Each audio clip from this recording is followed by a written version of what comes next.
সে রাতের কথা ভাবলে আজও আমার গায়ের লোম খাড়া হয়ে যায়। তখন বর্ষার শেষ দিক। বিলের পানি একটু নামতে শুরু করেছে। চারিদিকে থই থই পানি আর মাঝে মধ্যে কচুরিপানার ঝোঁক। গ্রামের বিলে মাছ ধরতে যাওয়া আমাদের পুরনো নেশা, কিন্তু ওই রাতের পর থেকে একা বিলে যাওয়া আর সাহস আমার হয়নি। তখন রাত আনুমানিক 12টা কি 12:30। আকাশে এক ফুলকি চাঁদ থাকলেও ঘন মেঘের কারণে চারপাশটা বেশ অন্ধকার। আমি আর আমার ডিঙি নৌকাটা নিয়ে বিলের একদম মাঝখানে চলে গিয়েছিলাম। সাথে শুধু একটা টর্চ আর আমার হাতে বোনানো বড় জালটা। চারপাশটা একদম নিঝুম, শুধু মাঝে মধ্যে ঝিঝি পোকার ডাক আর পানির ছলছল শব্দ। হঠাৎ খেয়াল করলাম বিলের এক কোণে শ্যাওলার ঝোপের ভেতর থেকে একটা অদ্ভুত শব্দ আসতেছে, ঠিক যেন কেউ খিলখিল করে হাসতেছে। আবার পরক্ষণেই কান্নার মতো সুর। ভাবলাম হয়তো কোনো ডাহুক পাখি বা অন্য কিছু। পাত্তা না দিয়ে জাল ফেললাম, কিন্তু জাল টানতে গিয়ে আমার হাত পা ঠান্ডা হয়ে এলো। জালটা যেন নিচ থেকে কেউ শক্ত করে ধরে রেখেছে। যত টানি ততই মনে হচ্ছে নিচ থেকে আরো জোরে হ্যাঁচকা টান দিচ্ছে। আমি আমার হাতে থাকা টর্চ লাইটটা জেলে পানির দিকে তাকালাম। যা দেখলাম তাতে আমার কলিজা শুকিয়ে গেল। পানির ঠিক নিচে একটা কুচকুচে কালো দীর্ঘ অবয়ব। লম্বা লম্বা হাত দিয়ে সে আমার জালটা জড়িয়ে ধরে আছে। তার চুলগুলো পানির ওপর শ্যাওলার মতো ভাসতেছে। সবচেয়ে ভয়ঙ্কর ছিল তার দুটো চোখ, আগুনের মতো, আংটার মতো লাল, স্থিরভাবে আমার দিকে তাকিয়ে আছে। ভয়ে আমার চিৎকার করার শক্তিটুকু ছিল না। আমি তাড়াহুড়া করে জাল ছেড়ে দিয়ে বৈঠা হাতে নিলাম। নৌকা ঘুরিয়ে তীরের দিকে যাওয়ার চেষ্টা করছি, কিন্তু নৌকা এক চুলো নড়ছে না। মনে হচ্ছিল নৌকার নিচ থেকে কেউ সেটা আটকে ধরে আছে। হঠাৎ একটা পচা দুর্গন্ধ আমার নাকে এলো, যেন অনেক দিন পচা মাছ আর কাদা মিশে একাকার। ঠিক তখন আমার কানের খুব কাছে কেউ একজন ফিসফিস করে বলছিল, মাছগুলো কি দিয়ে যাবি না? গলার স্বরটা এত ভারী আর অমানসিক যে আমার বুক কেঁপে উঠল।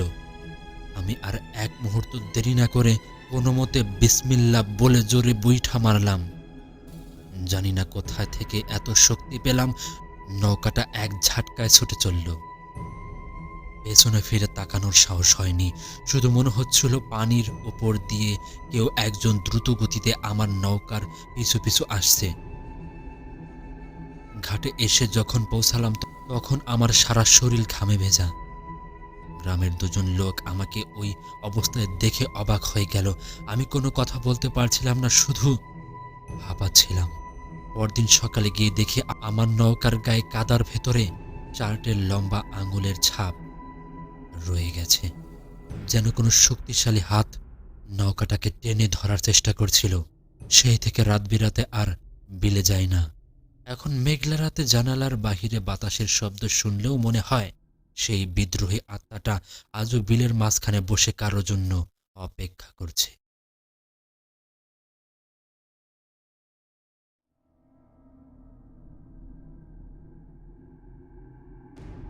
ঘটনাটা কয়েক মাস আগের।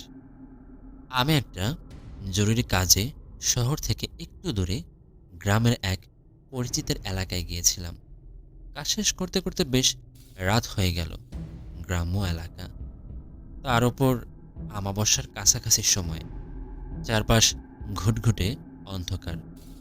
পকেটে থাকা ফোনটির টর্চলাইট জ্বালিয়ে আমি মেন রোডের দিকে হাঁটতে শুরু করলাম। রাস্তাটা দুপাশে ঘন ঝোপ আর বড় বড় আম গাছে ঘেরা। ঝিঝি পোকার ডাক ছাড়া আর কোনো শব্দ নেই। হঠাৎ আমার মনে হলো আমার পিছনে কেউ একজন হাঁটতেছে।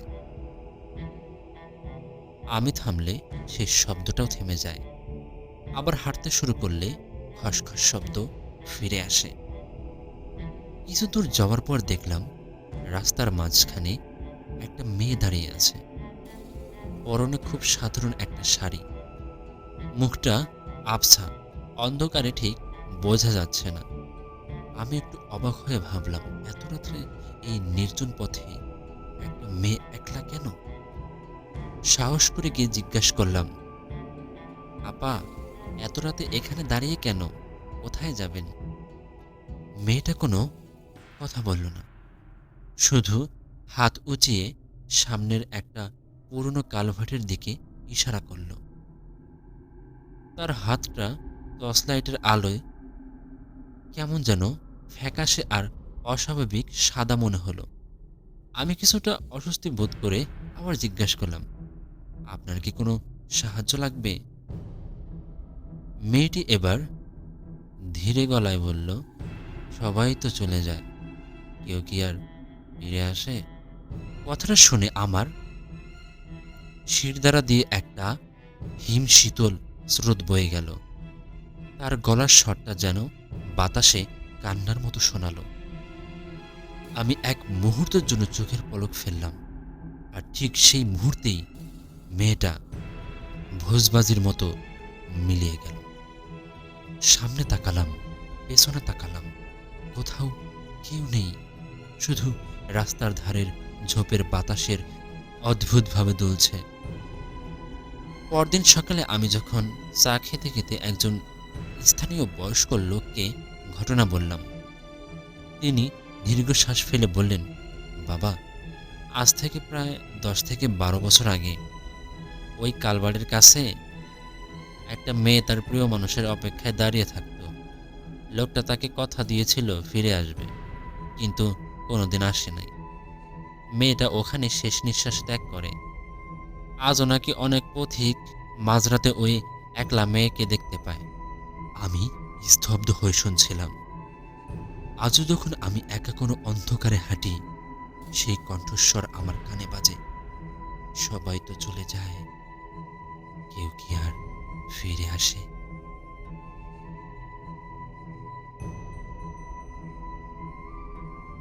রাত তখন গভীর, চারপাশটা একদম নিঝুম। আমি সেদিন একাই ফিরছিলাম আমাদের পুরনো গ্রামের রাস্তা দিয়ে। দুপাশে ঘন বাঁশঝোপ, আর মাথার উপর মেঘলা আকাশ। বাতাসের ঝাপটায় বাঁশগুলো যখন একে অপরের গায়ে ঘষাঘষি করছিল, মনে হচ্ছিল কেউ যেন ফিসফিস করে কিছু বলছে। হঠাৎ করেই নাকে একটা উৎকট গন্ধ এলো, ঠিক যেন কিছু একটা পচে গেলে, একাকার হয়ে গেলে যেরকম হয়। প্রথমে ভাবলাম হয়তো কোনো মরা বিড়াল হবে, কিন্তু যখন সামনে এগোচ্ছি, গন্ধটা তত তীব্র হচ্ছে, এতটাই যে আমার দম বন্ধ হয়ে আসছিল। ঠিক তখনই রাস্তার পাশের বড় রেন্টি গাছের দিকে নজর পড়ল। অন্ধকারে কিছু একটা পড়ে আছে বলে মনে হচ্ছিল। টর্চের আলোটা ফেলতেই আমার হাত পা পাথর হয়ে গেল। দেখলাম একটা দেহ পড়ে আছে, কিন্তু সেটাকে ঠিক মানুষ বলা যায় না। চামড়াগুলো সব নীলচে হয়ে ফুলে গেছে। সেখান থেকে কালচে রস গড়িয়ে পড়ছে মাটিতে। সবচেয়ে ভয়ের ব্যাপার কি জানেন? ওইটার কোনো চোখ নেই, শুধু দুটো বড় গর্ত, আর সেখান থেকে সাদা সাদা পোকা বিলবিল করে বেরিয়ে আসতেছে। আমি পালানোর জন্য উল্টো দিকে ঘুরতে যাব, ঠিক তখনই একটা হাড় হিম করার শব্দ শুনলাম। চ্যাট চ্যাট ভেজা কিছু একটা ঘষ্টানোর শব্দ।